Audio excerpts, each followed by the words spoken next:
Thank you, Danny and Liz. We'll sit over here.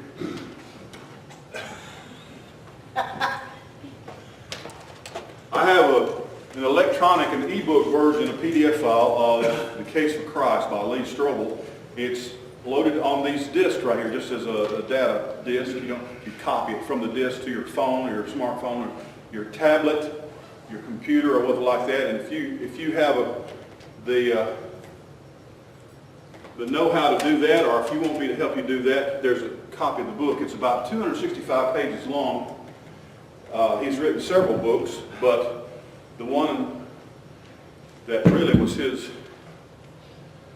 that launched his writing as a Christian scholar and a journalist.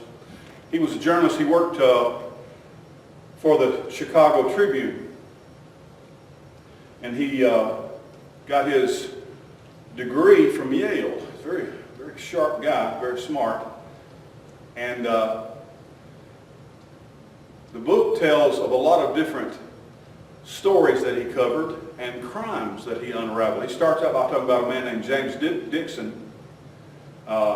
James was convicted of shooting a police officer.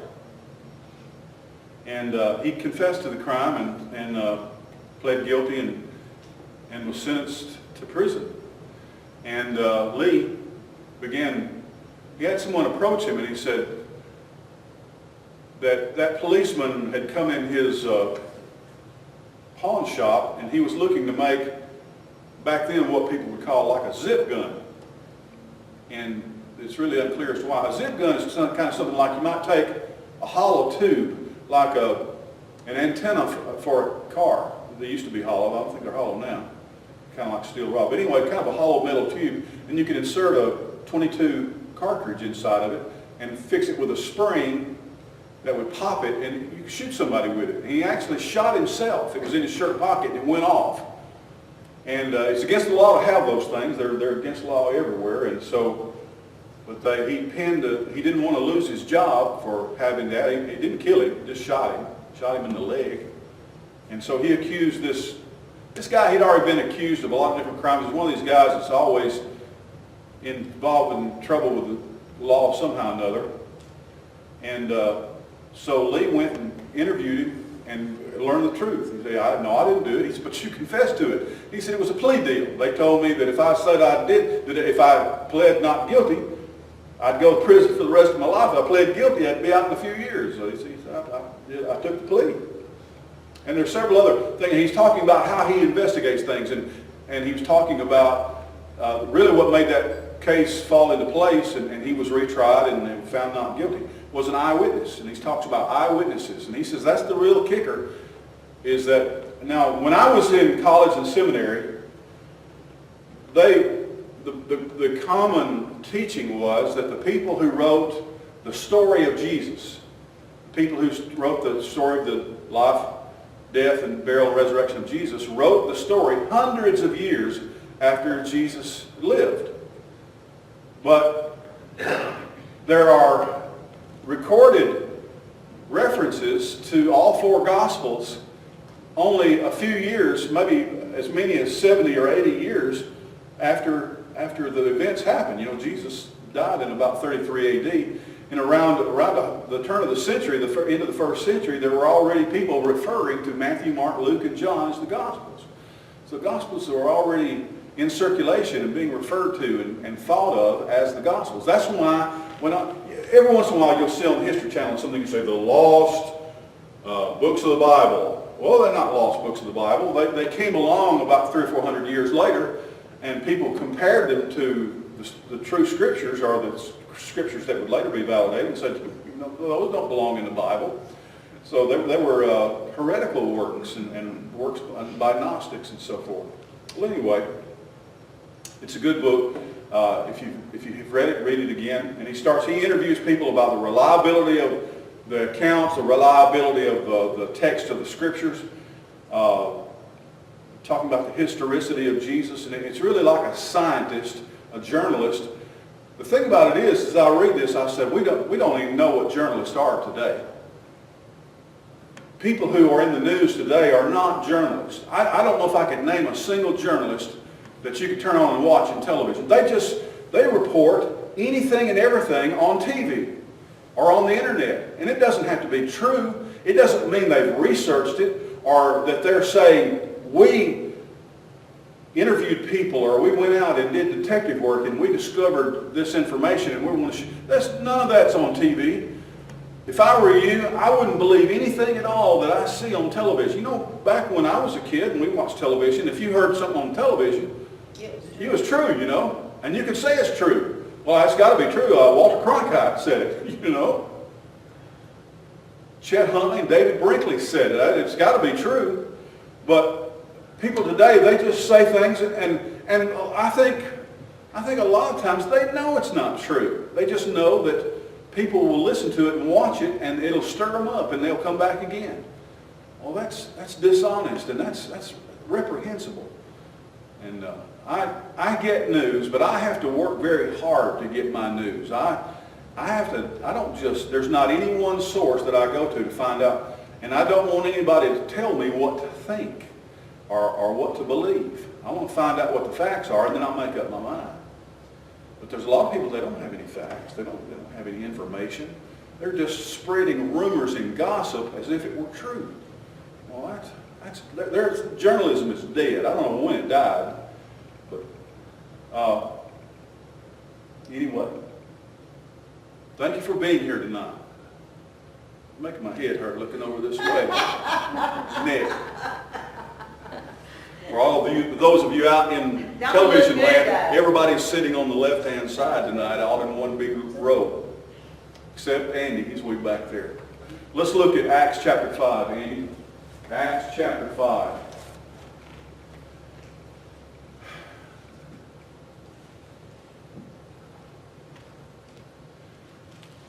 I've shared with you, and I don't know what it means to you. I know what it means to me. That it is the most amazing, astounding thing to me that I'm a Christian, that I'm a believer. I don't believe in anything. I'm a real skeptic. I'm a cynic. People tell me things, I don't believe that. People always, and they say, look at that. I don't believe that. I guess I've just seen too much magic, too many magic tricks. I don't believe you can saw a woman in half or change a black bow tie to a white bow tie. I don't believe you can do that. That's all hocus pocus. I look at people and say, well, this and that. Well, I don't believe that. Do you believe that? You just believe it because somebody told you or you heard it? Well, I find it very, very, very difficult to believe things. Anything and everything. You know, if someone trying to tell me almost anything, I'm looking at it out of the corner of my eyes and I'm thinking, man, are you sure? I don't know. The very first thing I do is I don't believe it. I mean, later on I can do some work into it, figure a few things out, and I believe. So I believe in Jesus. I believe the Bible. And that's an amazing thing because I find out that there's not a lot of things that I just swallow. I just can't. I have a tough time. I'm a tough sell. I've written a book called More Than Miracles. We're talking about the miracles of the Bible. I'm a skeptic too. I believe that everything that the Bible says happened is true. But where I have the problem is people who are purveyors of miracles. Oral Roberts wrote a book called The Guide to Daily Miracles. He just kind of believed you'd be walking down the road and you ought to have 2 or 3 miracles under your belt by lunchtime, you know, that you ought to just have miraculous, magical, supernatural things happening all the time. And that's what he was selling, and then people were buying that. And but is that what the Bible teaches? I'm interested in seeing what the Bible teaches, and I have a real hard time. Most of the purveyors of the prosperity and health gospel that got their start back in the 70s and that I used to think of as televangelists, almost all of them were rejected from their ministries in disgrace. Did you know that? I mean, just some kind of sexual immorality or impropriety, thievery, misrepresentation of financial truth and so forth. just felt like a deck of cards. And even the people who said that if you just believe, you'll never have any kind of sickness or illness, they've all pretty much got sick and died. So that sounds very bitter, I guess, and it bothered me when our little church up in Fosterville was struggling, and we just barely getting by, just a very small church out in the middle of nowhere in Middle Tennessee. And knowing that one of my members was giving faithfully, more faithfully to Jimmy Swaggart than he was giving into the church. That upset me. Well, the pastor that preceded me had split the church anyway. He had gone kind of through the charismatic delusion. And what I'm talking about are not truly genuine people who believe in the charismata or the spiritual gifts and so forth. I'm talking about charlatans and people who mislead people for their own gain. I'm talking about dishonest people. I believe and I know that there are people of all different faiths who believe differently about the miraculous and about the supernatural and about religious things in general in the Christian faith. And not all of them are untrue or disingenuous or false or charlatans. But it seems to be a place for many of them to light. Now, we mentioned this morning about Paul doing great miraculous things. Let's look and see what the Bible says. Here in the book of Acts chapter 5, look down to verse 12. Bring 12 up to the top of the page there, Ian. Now this is about Simon Peter. It says, and so it's Acts 5, and so it's very, very, very early in the history of the church. And by the hands of the apostles were many signs and wonders wrought among the people. And they were all with one accord in Solomon's porch. And the rest, as no man joined himself to them, but the people magnified them. And believers were the more added to the Lord, multitudes both men and women, insomuch that they brought forth the sick into the streets and laid them on beds and couches, that at the least the shadow of Peter passing by might overshadow some of them. Now, the Bible doesn't say that the shadow of Peter ever healed anybody, but there was a lot of healing going on. There were miracles being performed. I don't doubt this at all. I don't question this at all. Verse 16 says, there came out also a multitude out of the cities round about of Jerusalem, bringing sick folks, and them which were vexed with unclean spirits, and they were healed, every one. Now this is genuine power, and it's unexplainable. It's inexplicable. And there's no mention of money or monetary gain here. It says what they were gaining here is that people were believing their story, were believing their testimony and their witness. Now let's look back at Acts 19, where we were at this morning. Acts chapter 19, verse 12. Take 12 at the time. Now it says, it's talking about Paul there in verse 12. So that from his body were brought unto the sick handkerchiefs or aprons, and the diseases departed from them, and the evil spirits went out of them. Now it does literally say here that because Paul was so involved and that he was so overwhelmed with the work that he was doing there that he didn't have a time to go all over the place, that they took handkerchiefs and aprons, pieces of cloth that belonged to him, and they took them off, and it says that people were healed. People were healed, and evil spirits were cast out of them. Now, I'm headed toward an end, a verse in Hebrews that I want to show you, but you can kind of see here that what is happening here, and in the context you can see is, what was this causing? What was happening because of this? It was saying people were taking time to listen to what they had to say. But it was giving validity and strength and veracity to their words about Jesus. And that's the point. Now, let me show you something as time progressed. Now, you can go to these two places that I just took. Simon Peter, his shadow falling over people, or the disciples there in Acts chapter 5, just healing people. It says healing every one of them. Every one of them. And you'll find at these big meetings where they have healings, that the people who come up on stage have all been culled. It's not just everybody come up here that's got one leg shorter than the other. They have been interviewed. They have been cold. They've been gone through. They've been interviewed. It's not just an invitation to come up, because particular certain people are up there, and the evangelist knows everything about them. And also he knows what's wrong with them, and he knows that they've been picked because they're a certain kind of person. There's a certain kind of person. You can find this. Well, I'll give you an example. You can do this tomorrow at work or around the house. I'm like, you can go up to somebody at the grocery store and say, "You're looking kind of picky today. You feeling all right?" And then they'll say, "Well, I kind of think my head's hurting, and I don't know. I woke up and, and you just say, well, you're just as pale as a ghost." And before you know it, if you just keep on talking to them, they'll be sick nearly to death before they leave the store. You can walk into a hospital room, though, somebody just laying there on the edge of death, and say, "Man, it's so good to see you. I'm glad you're here." And it's the doctor, "Oh, they helping you, give you some vitamins there and got some stuff." And you can see them pick up and see the color come into their face. There are people who are like that depending upon their emotion and the way they feel and their frame of mind, they either feel bad or they feel good. Now, those are the kind of people and it's all as a result of cold reading.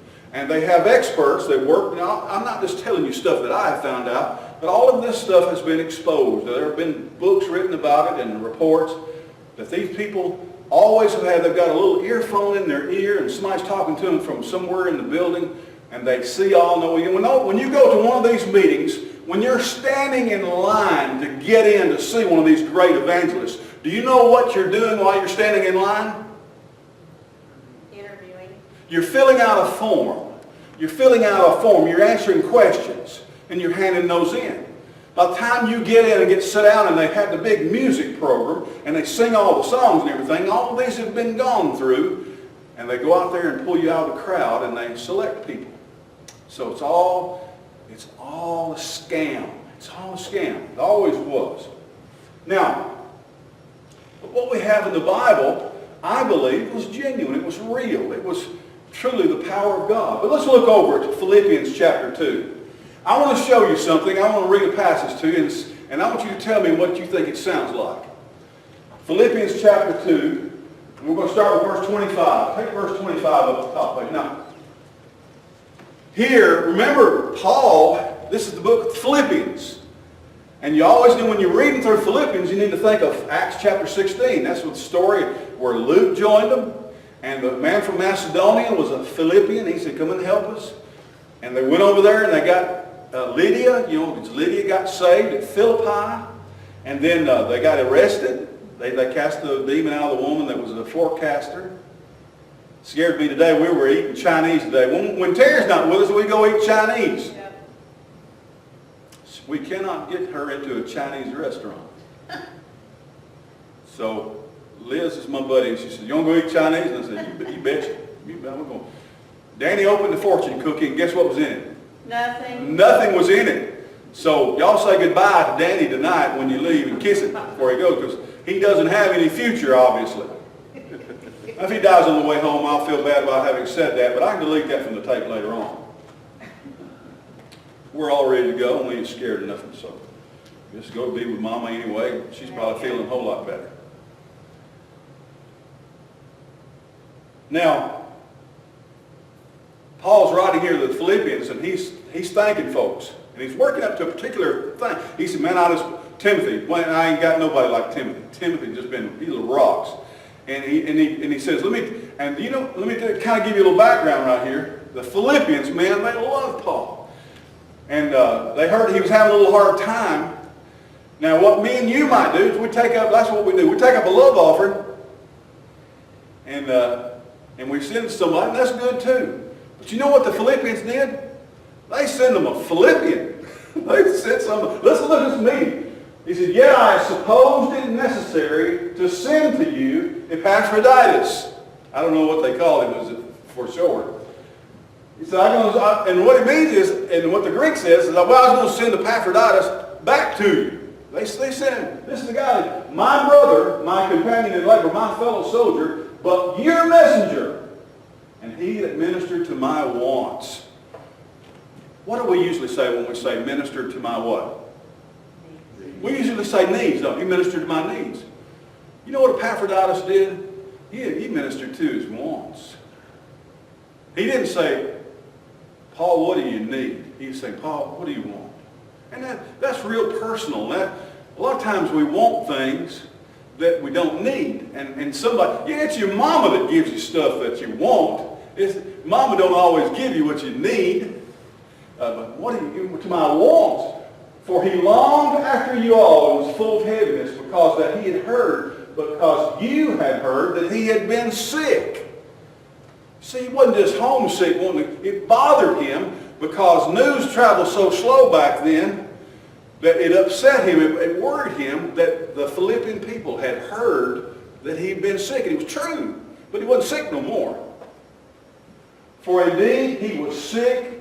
And the King James Version says, nigh unto death. We know what that means here in the South. He is almost dead. For indeed he was sick, nigh unto death.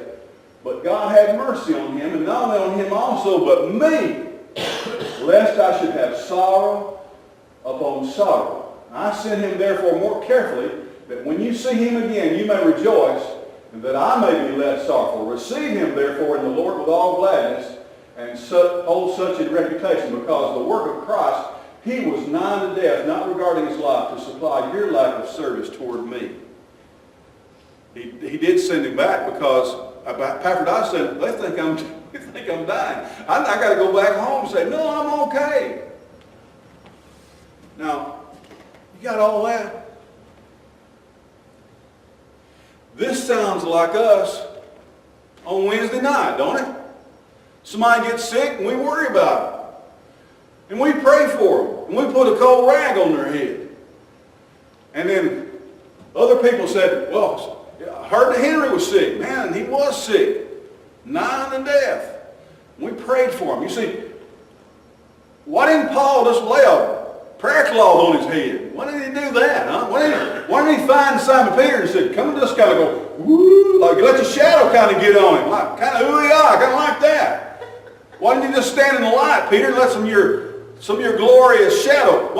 Epaphroditus was sick, man. He's about to die. No, that's the way you and I, we have faith. We believe in God. And there's Paul the Apostle. He said, man, I was worried to death. I thought he was going to die. He said, that would have just been, I would have had sorrow upon sorrow if he had died. Now, you see, something has changed. Paul hasn't lost any of his faith in Jesus. God hasn't lost any of his abilities to save or heal. And God is the same God.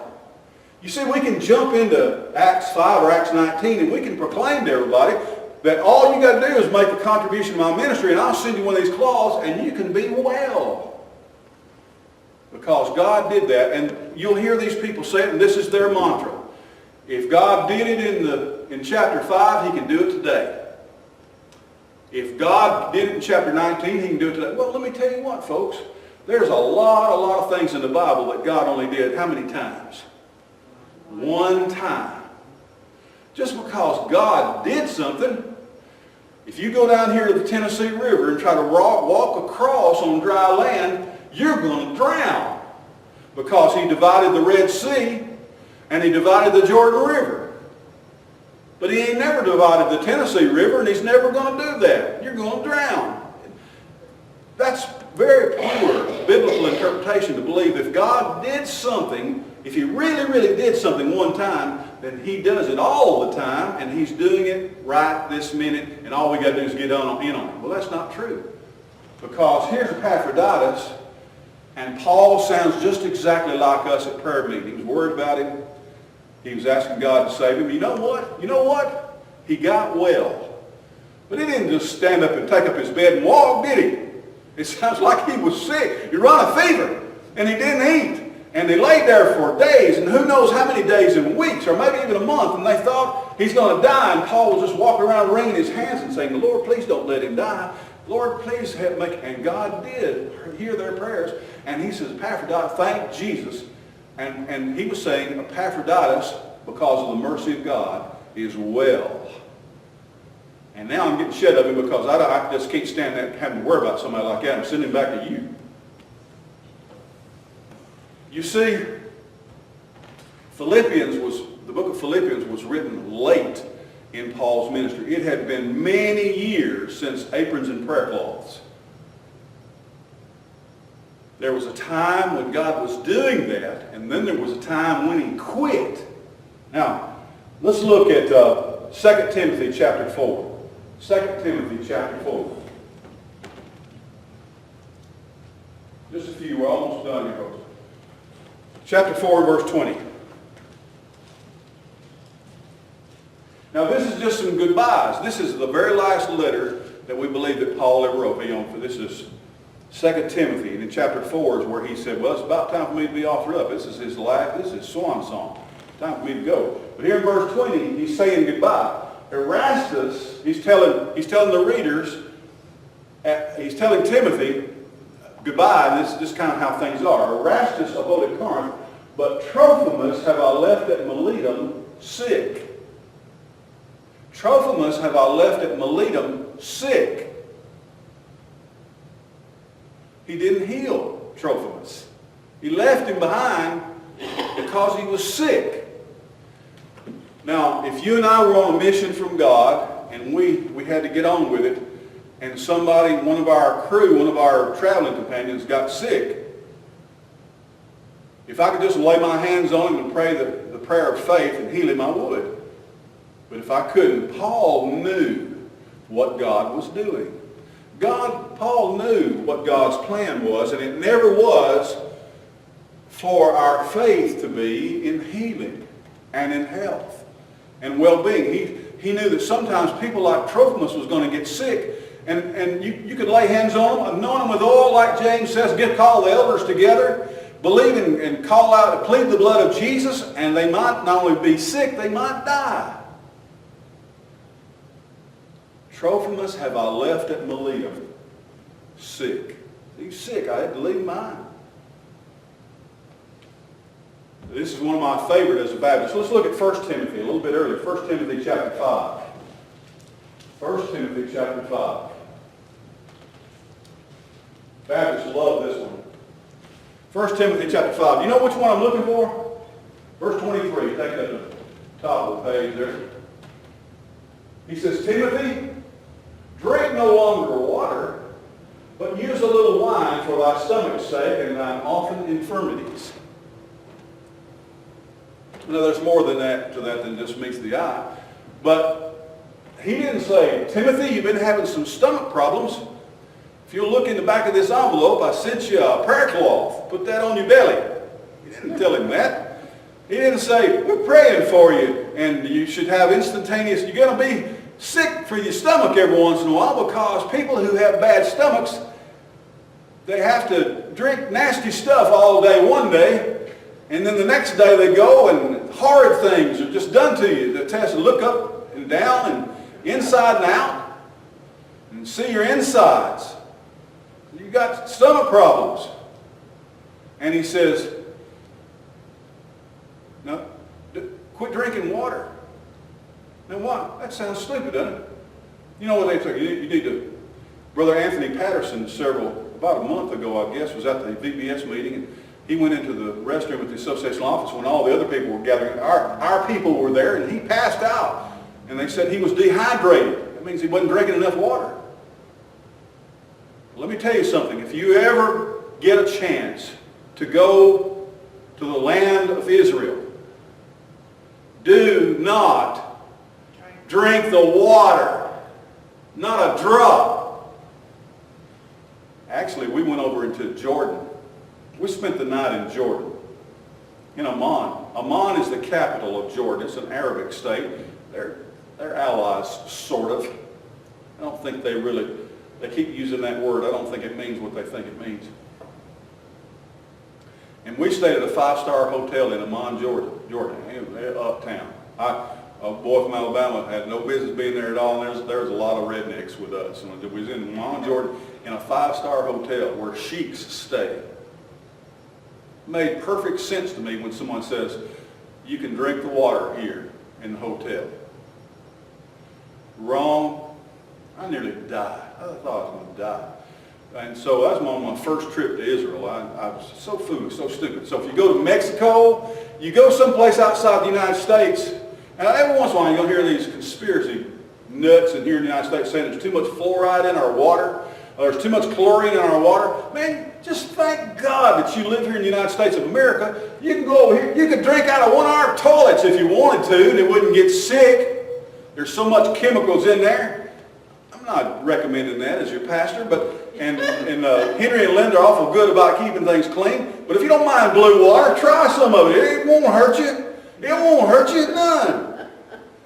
Why, you can go back here in one of these bathrooms and just put your head underneath the faucet there and just drink, or you can go in the kitchen and just you could get a water hose. I remember Danny, he did some water hose water one time. He'll have to tell you that story there. That's about the first time I ever killed him. And that's a funny story. I still laugh about it. Him not so much, I guess. But find out. That's worth hearing him tell. Now, we live in a wonderful place. Man, you can just go, you could walk in across the street, somebody, can I get a glass of water? And then let's go in there and get you a glass right out of the sink and you can drink it. It ain't nothing but especially back there in the New Testament times, he says you need to quit drinking water because water is a place of life. There's a lot of squiggly, crawly, all kinds of things in water if you don't boil it. And I'll tell you some stories about that. When I went to stay in the country of India when I was just a teenager, we always boiled our water. And you think you couldn't burn water, don't you? You think that, you can't burn water. Can't burn water. Terry was burning her some broth when I left. The smoke alarm was going. That's why I knew it was done. She says, why is the smoke alarm?